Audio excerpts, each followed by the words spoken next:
चलिए आज बात करते हैं उस अनदेखी टेक्नोलॉजी की जो हमारी दुनिया को स्मार्ट बना रही है। ये हर जगह है, हमारे घरों में, हमारी जेब में, पर अक्सर नजर नहीं आती। कभी सोचा है कि ये सब आखिर काम कैसे करता है? कभी सोचा है कि मॉल में घुसते ही दरवाजे अपने आप कैसे खुल जाते हैं, या फिर फोन कमरे की रोशनी के हिसाब से अपनी ब्राइटनेस खुद ब खुद कैसे एडजस्ट कर लेता है, या ये जो स्मार्ट वॉच है ये हमारे कदम कैसे गिन लेती है? तो इसका राज कोई जादू नहीं है, ये है सेंसर्स। इससे टेक्नोलॉजी की आंखें, कान और स्किन भी कह सकते हैं। ये हमारी दुनिया को महसूस करते हैं, उसे नापते हैं और फिर उस पर रिएक्ट करते हैं। असल में ये हमारे डिवाइसेस को, हमारे आसपास की दुनिया को समझने की काबिलियत देते हैं। ठीक है, तो चलिए थोड़ा डीप डाइव करते हैं और समझते हैं कि ये सेंसर्स आखिर हैं क्या और ये काम कैसे करते हैं। अगर बिल्कुल आसान भाषा में समझें तो सेंसर एक ऐसी डिवाइस है जो अपने आसपास के माहौल में हो रहे बदलाव को महसूस करती है। जैसे पुराने ज़माने का मर्क्यूरी वाला थर्मामीटर, तापमान बदलता है तो पारा ऊपर नीचे होता है और हमें रीडिंग मिल जाती है। आज के मॉडर्न सेंसर भी यही काम करते हैं, बस फर्क ये है कि वो इस जानकारी को एक ऐसे इलेक्ट्रिकल सिग्नल में बदल देते हैं जिससे कोई मशीन समझ सके। और हाँ, ये सिर्फ कोई थियरी नहीं है, ये असली फिजिकल इलेक्ट्रॉनिक कंपोनेंट्स हैं।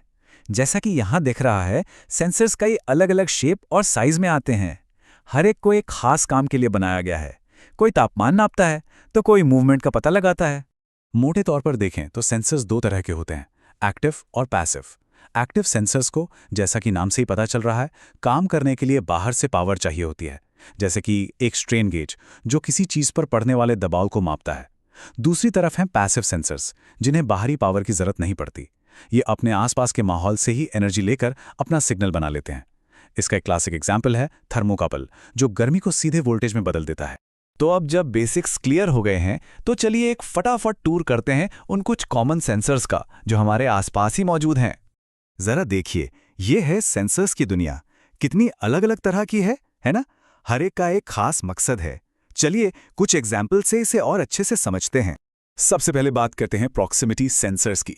ये वही टेक्नोलॉजी है जो शॉपिंग मॉल के दरवाजों को हमारे करीब आते ही खोल देती है, या फिर पब्लिक टॉयलेट्स में बिना छुए चलने वाले नल को ऑपरेट करती है।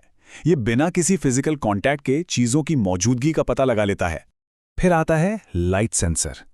यही वो चीज़ है जो रात होते ही स्ट्रीट लाइट्स को ऑन कर देती है और हमारे स्मार्टफोन की स्क्रीन की ब्राइटनेस को आसपास के रोशनी के हिसाब से ऑटोमेटिकली एडजस्ट करती है, जिससे बैटरी भी बचती है। तापमान सेंसर से तो हम सब वाकिफ हैं।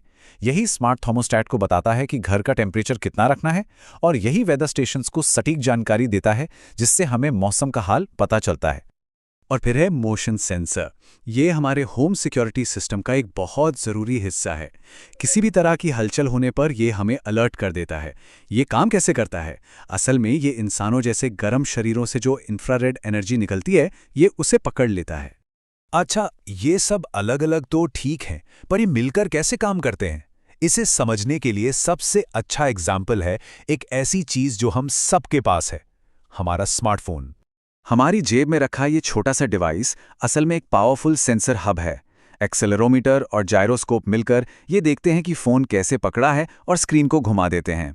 जीपीएस हमारी लोकेशन बताता है, लाइट सेंसर बैटरी बचाता है, इमेज सेंसर से हम फोटो खींचते हैं, और टच सेंसर, खैर उसी की वजह से तो स्क्रीन काम करती है।